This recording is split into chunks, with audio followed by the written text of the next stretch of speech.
দর্শক, ঈদ যাত্রার খবর জানাতে রাজধানীর কমলাপুর রেলওয়ে স্টেশন থেকে সরাসরি যুক্ত হচ্ছেন আমাদের সহকর্মী হাসিবুল ইসলাম শান্ত। আমরা চলে যাচ্ছি তার কাছে। শান্ত, ঈদ যাত্রার চতুর্থ দিনে যারা ট্রেনে ঢাকা ছাড়ছেন তারা কোনো ধরনের সমস্যায় পড়ছেন কিনা, ট্রেনের শিডিউল বিপর্যয় নিয়ে কি কোনো খবর আছে কিনা আপনার কাছে, আমাদেরকে জানাবেন শান্ত। নওশীন, যেমনটি বলছিলেন, আজ আসলে আগামী পরশুদিন পবিত্র ঈদুল আজহা। এই ঈদুল আজহাকে কেন্দ্র করে রাজধানী ছাড়ছে প্রায় 1.5 কোটি মানুষ। এই 1.5 কোটি ঘরমুখ মানুষ আজকে অনেকটা চাপ দেখতে পাচ্ছি আমরা।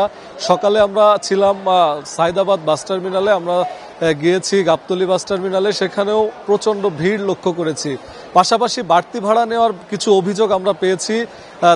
যাত্রীদের সাথে কথা বলে জানতে পারলাম যে আসলে যারা আজকেই টিকিট কেটে বাড়িতে যেতে চাচ্ছেন তাদের কাছ থেকে বাড়তি ভাড়া নেওয়া হচ্ছে। এছাড়া যারা আগে টিকিট কেটেছিলেন তাদের কাছ থেকে কোনো ধরনের বাড়তি ভাড়া দাবি করা হয়নি। তো এই মুহূর্তে আমি আছি কমলাপুর রেলওয়ে স্টেশনে। এখানে এখনো পর্যন্ত কোনো ট্রেনের শিডিউল বিপর্যয়ের কথা আমরা শুনিনি। তো আমরা এখন আপনি জানেন যে আসলে এই যে ঝোড়ো হাওয়া এবং বৃষ্টি, অনেক বৃষ্টিপাতের কারণে যাত্রীরা কিছুটা ভোগান্তিতে পড়েছেন।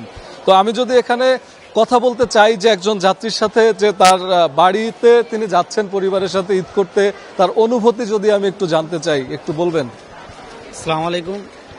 আলহামদুলিল্লাহ, ঈদুল আজহা হিসেবে আমাদের মুসলমানদের যে উৎসবটা, এখন চতুর্দিকে তাকাইলে আমরা বুঝতে পারি আমাদের আনন্দটা, আমাদের অনুভূতিটা কীরকম। ঈদুল আজহা হিসেবে আমাদের মুসলমানদের যে উৎসবটা, বছরে 2টা ঈদ আসে, ঈদুল ফিতর এবং ঈদুল আজহা। তখন দেখা যায় আমাদের মুসলমানদের ভিতরে কত আনন্দ ফুর্তি, এটাই আমাদের ভালো লাগে আর কি।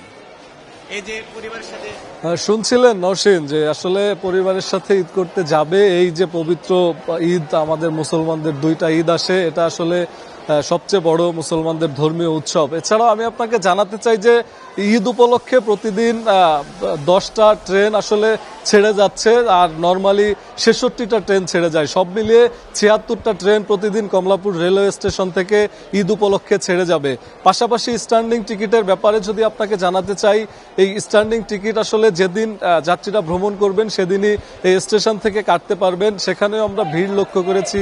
সকাল থেকেই অনেকে 2-3 ঘন্টা সিরিয়াল ধরে দাঁড়িয়ে এই টিকিটগুলো কাটছেন। নওশীন, তো ঈদ যাত্রায় আসলে ঘরমুখ মানুষ খুবই আনন্দ উৎসাহের সাথে বাড়িতে ফিরছেন প্রিয়জনদের সাথে ঈদ করতে। আমার কাছে ঈদ যাত্রার খবর এই পর্যন্তই ছিল। নওশীন, শান্ত, আপনাকে ধন্যবাদ।